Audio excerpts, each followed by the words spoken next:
죄송합니다. 제가 수동을 안 하고 올라갔어요. 아마 크게 잔뜩 좀 뿌려주세요. 습관적으로 손은 비볐는데, 촉촉해. 아니, 건조해. 네, 반갑습니다. 오늘은 누가복음 11장 33절부터 36절까지 말씀 본문으로 담아서 말씀으로 빛나는 인생이라는 제목으로 하나님의 말씀이 전달될 것입니다. 오늘 말씀의 제목이 어떻게 된다고요?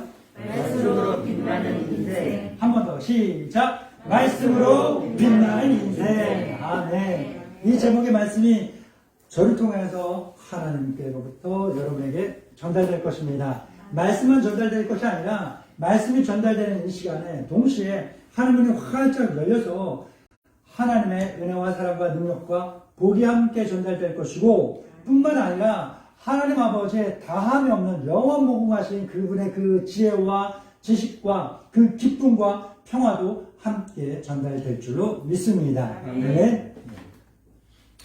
여러분, 이 유명한 말들 가운데 이런 말이 있죠. 책은 마음의 뭐다? 양식이다. 예, 그래요. 책은 마음의 양식이라는 말이 있습니다. 이와 유사한 말로 우리 교회 안에는 이런 말이 있어요. 성경, 하나님의 말씀은 뭐다? 영혼의 양식이다. 영혼의. 책은 마음의 양식이고, 하나님의 말씀은 영혼의 양식이다. 라는 겁니다.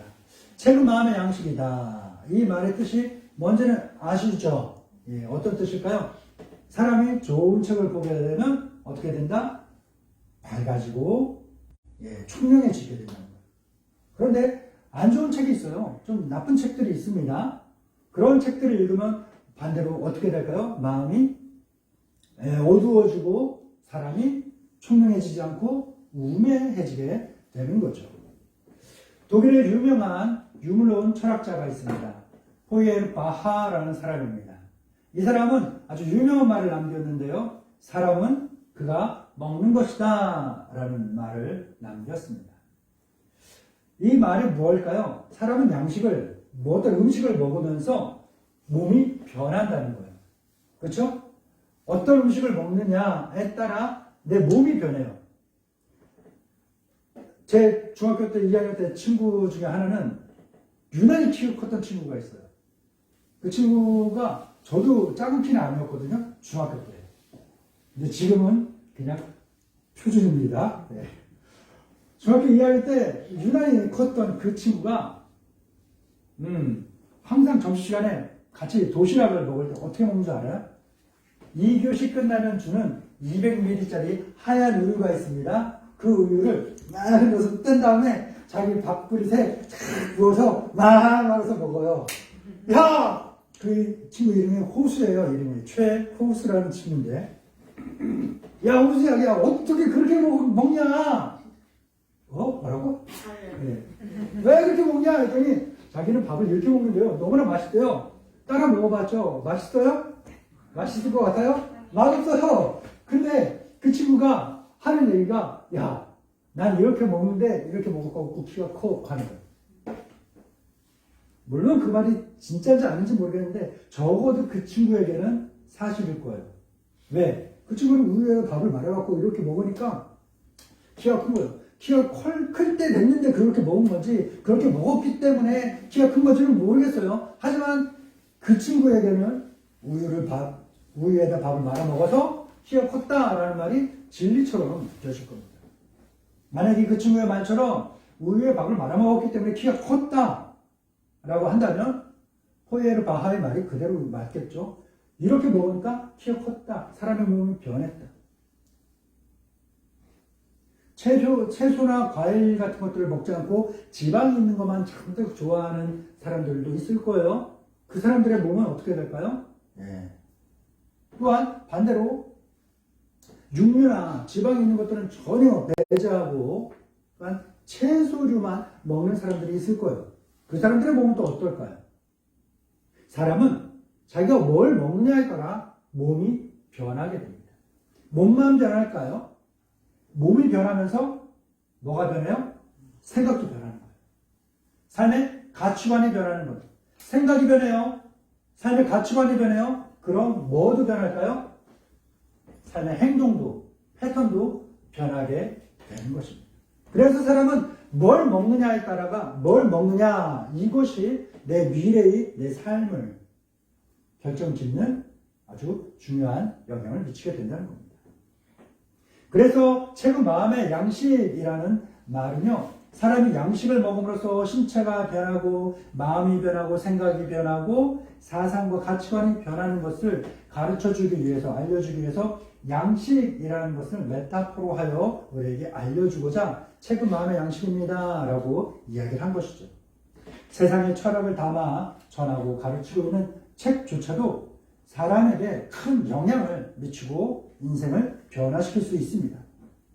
사람을 지혜롭고 밝고 총명하게 만들 수도 있지만 반대로 사람을 어둡고 침침하고 또한 우매하게 만들 수도 있다는 것이죠.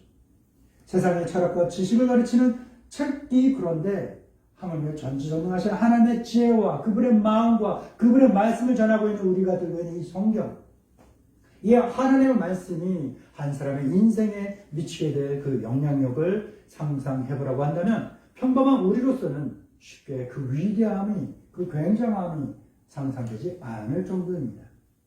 그래서 우리를 늘 한계에 부딪히는 상상력의 한계, 지혜의 한계, 지식의 한계에 부딪히고 있는 우리를 돕기 위해서 성경에서는 뭐라 이야기하느냐? 말씀, 즉 성경을 좋아해. 좋아하면 어때요? 좋아하는 음식이 있어요? 그걸 계속 먹고 싶죠. 네, 마찬가지로 하나님의 말씀을, 성경을 좋아해. 좋아하면 어떻게 돼요? 계속 듣고 싶고 계속 보고 싶은 거예요. 그래서 성경에서 뭐라고 이야기하냐? 하나님의 말씀을 좋아해서 그 말씀을 계속 읽고 듣고 마음에 간직하고 생각해 묵상하고 그걸 끝이 아니라 좋은 게 있으면 실천하고 싶은 마음이 들죠.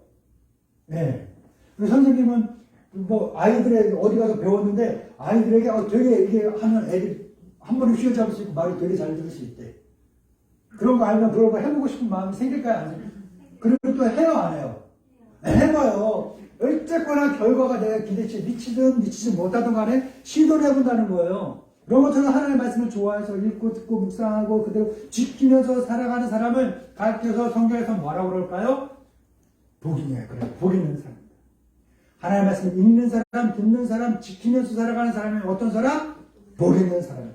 그런 사람이 어떤 사람이라고요? 복 있는 사람이다 라고 이야기합니다. 같이 한번 읽어볼까요? 시편 1편 1절 말씀입니다. 1절 2절 시작. 복 있는 사람은 자기들의 길을 따르지 아니하며 죄인들의 길에 서지 아니하며 오만한 자들의 자리에 앉지 아니하고 오직 여호와의 율법을 즐거워하여 그의 율법을 지으려 묵상하는도다. 아멘.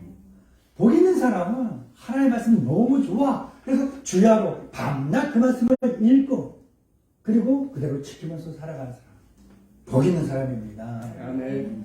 새롭게 시작하는 한 해 복 있는 사람 되시기 바랍니다. 아멘. 복 있는 사람 되고 싶어요? 아멘. 말씀에 답이 나와 있습니다. 이대로 지키면서 살아갈 수 있길 바랍니다. 이것이 이루어지기 위해서는 복 있는 사람은 하나님의 말씀대로 그 성경의 가르침대로 살기 때문에 어떤 일이 일어날까? 어떤 일이 일어날까? 공부를 이렇게 하면 되는구나. 등급을 한 등급, 더 이상 오를 등급이 없나? 끝까지 갔나? 많이 올라가야 돼? 네. 이만큼까지 올릴 수 있대. 그럼 그대로 실천해봐요? 안 해봐요? 네, 해요. 근데 그 과정이 어떨까? 힘들긴 할 거예요. 근데 그 열매가 달겠죠. 예, 그렇습니다. 그러나 세상에서 뭔가 원하는 성적이나 성취를 이루기 위해서는 그 과정이 어려울 수 있어요. 어려울 수 있어요. 그런데 복이 있는 사람은 어떨까? 하나님 말씀대로 사는 사람은 어떨까요? 성경의 가르침대로 삶을 살아가는 사람의 그 인생은 어떨까? 쓸까? 괴로울까요? 뜰을까?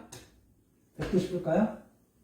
성경에서 이렇게 이야기합니다. 시편 1편 1절 그리고 3절입니다. 시작.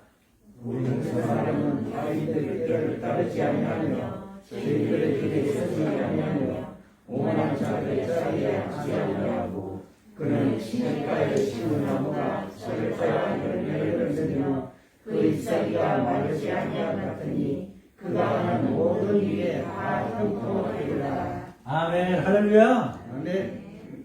한번 상상해 보세요. 뭐 어르신들은 뭐 어릴 때 살던 그 동네 냇가를 한번 상상해 보셔도 좋겠죠. 우리 젊은 예를 들면 형제 자매들은 어디 좋은데 놀러 갔던 계곡, 강가 혹은 휴양지를 한번 생각을 해보시면 될 겁니다. 항상 우리가 좋아하는 곳이다라고 하면 물이 흘러요. 물이 흐릅니다. 수목이 울창하게 되어 있습니다.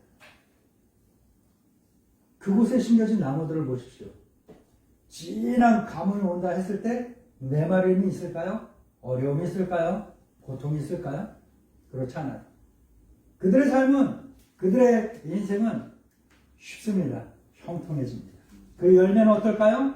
아주 주렁주렁 탐스럽고 풍성하게 열리게 될 것입니다. 하나님의 말씀대로, 성경의 가르친 대로 그렇게 살아가는 사람, 그런 사람의 삶이 이렇게 형통한 인생이 된다는 거예요.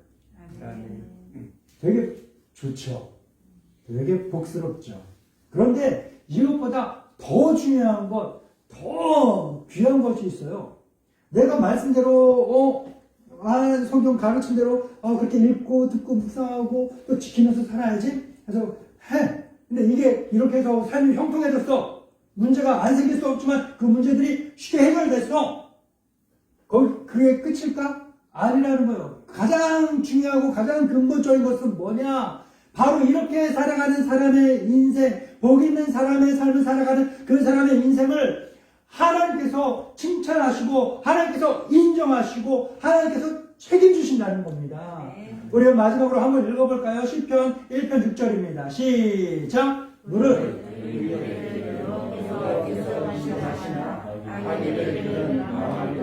아멘. 믿음 없이 말씀 없이 살아가면 삶이 되게 편해요. 이 시간에 뭐하러 교회 와요? 잠을 자도 되고 돈을 벌러 나가도 되고 학생 공부하러 가도 되고 남자친구 만나러 가도 되고 여자친구 만나러 가도 되고 놀러 가도 돼요. 골프를 치러 가도 되고 등산을 가도 되고 뭐 하고 싶은 거 다 하면서 내가 하고 싶은 것들 하면서 살면 되는 거예요. 근데 그 길이 무슨 길이래요? 마지막 줄에 나와 있는 악인들의 길이야. 지금 잘 되는 것 같아요. 지금 돈이 모이는 것 같아요. 지금 성적이 올라가는 것 같아요. 지금 승진하는 것 같아요. 지금 몸이 벌크업이 좀 더 되는 것 같아. 그런데 그 마지막이 뭐라는 거야? 마지막은 망하게 된다는 거야. 왜 악인들의 길이 하나님 뜻대로 살지 않고 내 뜻대로 내가 하고 싶은 대로 내 계획대로 살아가는 사람들의 인생이 되게 잘 되는 것처럼 보이는 줄 아세요? 높이 올라가서 떨어져야 더 충격이 크거든. 더 확실하게 망하거든. 더 이상 회복될 일말의 기대조차 갖지 못하게 만들어지거든. 그래서 악인들의 길이 결국은 망하는 거예요. 지금 잘 사는 사람들, 교회 안 다니고 믿음 없이 사는 사람들 중에서 좀 더 성적 잘 나오고 좀 더 멋진 남자친구 있고 조금 더 돈 잘 벌고 그런 사람들 있죠? 부러워하지 마세요. 우리는 하나님께서 인정하시고 복 내주시는 사람이에요. 최후의 승리의 영광을 맛볼 사람들입니다. 아니 그것을 맛보는 것이 아니라 차지할 사람들입니다. 하지만 그들은 결국은 망할 거예요. 우리 집 냉장고가 있어요. 내가 사모님 없을 때 뭐 라면 끓여 먹으러 계란거에다가 미끄러워갖고 툭 떨어졌다? 근데 이게 살았어. 계란이 깨지면 퍽 하면 먹어요, 못 먹어요? 너 그거 못 먹어? 너 그거 못 먹어? 이렇게 잘 해갖고. 근데 그 계란이요. 보통 같으면 이게 팍 깨져갖고 이렇게 퍼줘야 되잖아요. 근데 그 계란이 탁 떨어져서 깨지지 않고 금방 간 거야. 그래서 이렇게 들어봤더니 그 딱딱한 껍질과 그 속에 그 얇은 막이 있잖아요. 그 껍질, 그게 딱 붙잡고 있더라고. 그 얇은 막이 별것 아닌 것 같은 것이 내 한 끼를 책임졌습니다. 그런데 냉장고 높이서 떨어졌으니 그 정도에서 어쩌다가 살아나는 계란들이 있지. 보다 더 높은 곳에서 떨어졌던 계란은 어떨까요? 죽어요. 그래요. 기대를 해볼 수가 없는 거예요. 믿음 없이 살아가는 사람들의 인생이 왜 승승장구하는 것처럼 잘 올라갈까요? 왜 올라갈까요? 하늘 높은 줄 올라가야 거기서 떨어졌을 때 일말의 기대조차 갈 수가 없기 때문에 우리 살아가는 삶이 지금 믿음으로 살아가는 지금의 삶이 좀 어렵나요? 당장 내 마음대로 되지 않는 것 같나요? 그렇지만 분명하게 확실하게 이것은 믿기 바랍니다.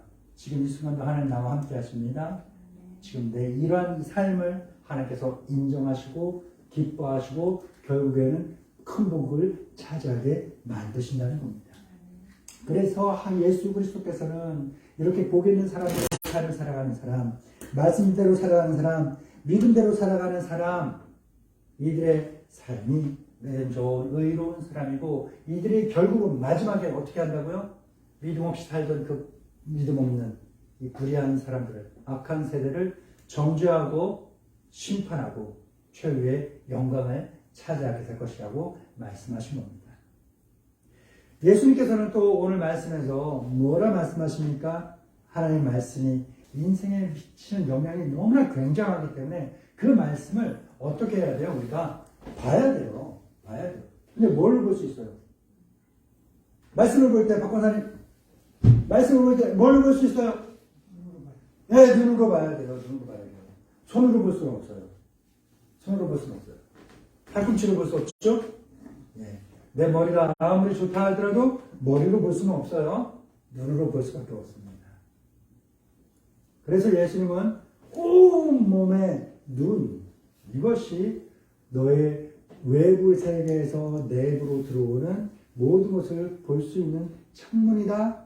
그리고 너의 그 창문인 눈을 통하여 말씀을 보게 될 때 말씀의 빛이 너의 눈을 통하여 너의 내면으로 들어오게 된다. 라고 말씀하셨습니다. 본문을 읽어봅니다. 누가복음 11장 34절입니다. 시작. 오히려 하나님의 말씀을 듣고 지키는 자가 복이 있느니라 하시니 예수님 이렇게 말씀하셨고요. 예, 34절 시작. 내 눈에 눈들은 눈이라 내 눈이 성하면 온몸이 밝을 것이요 만일 나쁘면 내 몸도 어두우리라. 아멘. 앞서 그 독일의 유물론 철학자 이름이 뭐라고 그랬어요? 포이에르바하라는 사람이 사람은 그가 먹는 것이다 라고 말을 했다고 그랬잖아요. 그것과 맥을 같이 해서 사람은 그가 보는 겁니다.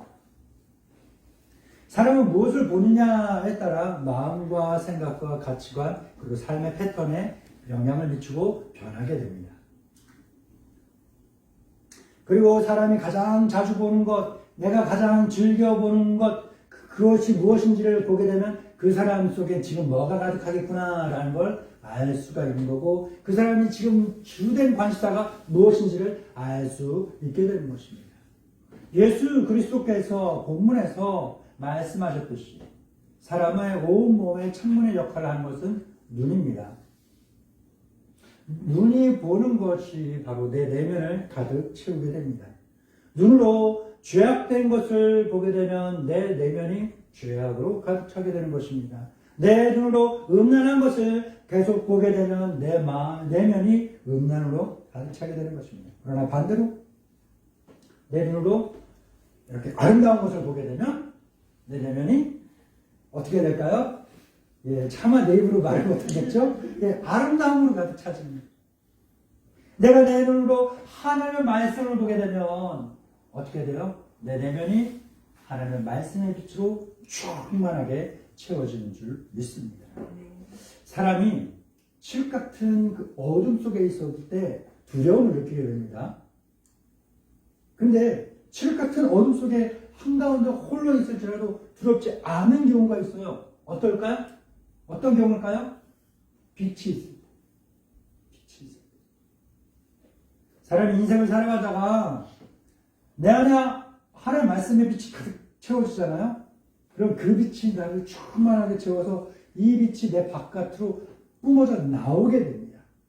그렇게 될 때 내 안에 또한 내 밖에 있는 모든 두려움은, 염려는, 걱정은, 근심은 그 근원에서부터 사라져버리게 되는 것이죠.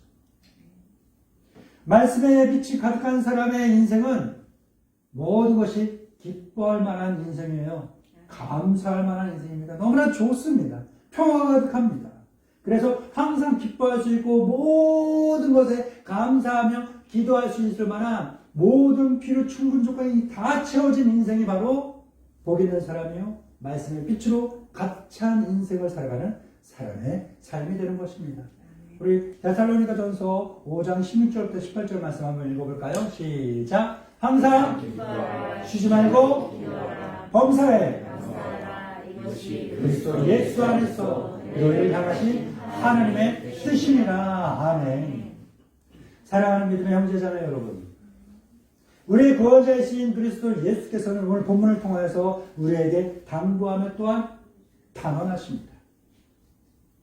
누가복음 11장 34절부터 36절입니다. 시작. 내 몸에 등불은 눈이라. 내 눈이 성하면 온몸이 밝을 것이요 만일 나쁘면 내 몸도 어두우리라. 그러므로 내 속에 있는 빛이 어둡지 아니한가 보라.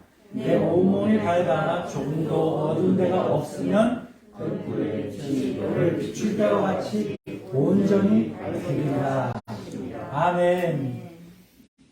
이러한 삶이 온전히 이루어지기 위해서 어떻게 해야 될까요? 늘 하나님의 말씀을 즐겁게 기쁘게 읽고 듣고 묵상하고 지키면서 살아가야 되는 거예요. 공부 잘하는 방법을 알아요, 몰라요?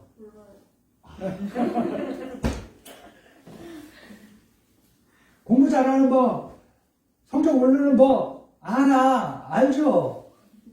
알기만 하면 안 돼요. 묵상까지만 하면 안 돼요. 읽고 듣고 묵상하고 여기까지만 하면 안 돼요. 뭘 해야 돼요? 지켜야 돼요. 되든 안 되든 어느 정도까지든 간에 실천을 해봐야 돼. 그러면 뭐요? 안 한 것보단 낫아요. 하다가 안이 가면 뭐래요? 안이 가면 못하다 뭐 그런 말 있잖아요. 뭐 그래요. 목사님 까먹을 수 있죠. 사람인데. 네. 자, 끝까지 안 하고 중간에 포기하면 야 하지 않은 것만 못하다 뭐 그런 말 있잖아요. 그 말이 어느 정도 일리는 있는데 사실 그걸 딱 맞다고 보지는 못해요. 왜냐? 아예 안 가고 거랑 요만큼 간 거랑 이만큼 목적지까지 도착한 거랑 차이가 나요. 알고 어떻게 하는지 알아. 내가 안 해서 그렇지 하기만 하면 얼마든지 할 수 있어 하고 제자리에 머물러 있는 인생보다는 끝까지는 못 갔을지라도 단 한 걸음일지 두 걸음일지 실천하고 행동으로 옮겨본 사람의 인생은요, 뒤돌아보면 저 사람보다 훨씬 나아요. 그때 나보다 훨씬 더 나은 지금의 나인 거죠. 그러고 나서 사람이니까 포기하고 싶을 때 있잖아요. 멈추고 싶을 때 있잖아요. 쉬고 싶을 때 있잖아요. 그럴 때 어떻게 해? 지금 나야. 지금의 내가 멈추고 싶은 거야. 힘든 거야. 쉬고 싶은 거야. 그럴 때 앞을 보니 너무 멀어. 힘들어. 못 갈 것 같아. 포기해버릴까? 그런데 뒤를 보니 와, 그때 나보다는 이만큼이나 나아졌네? 그러면 갈 것보다는 나도 모르는 사이에 온 게 더 많네. 제가 순례기도를 가잖아요. 하루 종일 걷습니다. 보통 그냥 천천히 걸으면 하루에 한 30km 정도는 그냥 걸어 다닙니다. 걸어 다니는데 걸을 때 그냥 뭐 도시나 도심지를 걷거나 산을 걷는 것보다는 해안가를 따라 걸으면요 되게 좋은 게 뭔지 알아요? 되게 좋은 게 뭐예요? 갈 곳을 알아요. 근데 막 한 4시간 정도 쉬지 않고 막 걸으면 어때요? 아파요. 쉬고 싶어요. 근데 저기 가는 게 아까보다는 가까워졌는데 뒤를 돌아보니까 엄청 많이 온 걸 느끼거든요. 심지어는 한 5시간, 6시간 이상 걷잖아요. 보이지 않아. 저기 물안개가 피고 막 그래갖고 보이지 않을 정도까지 멀리. 근데 그렇게 되면 뭐가 가까워졌어요? 내 목적지가 가까워졌다는 거예요. 하나님의 말씀을 즐겁고 기쁘게 읽으시기 바랍니다. 들으시기 바랍니다. 묵상하시기 바랍니다. 그리고 지키시기 바랍니다.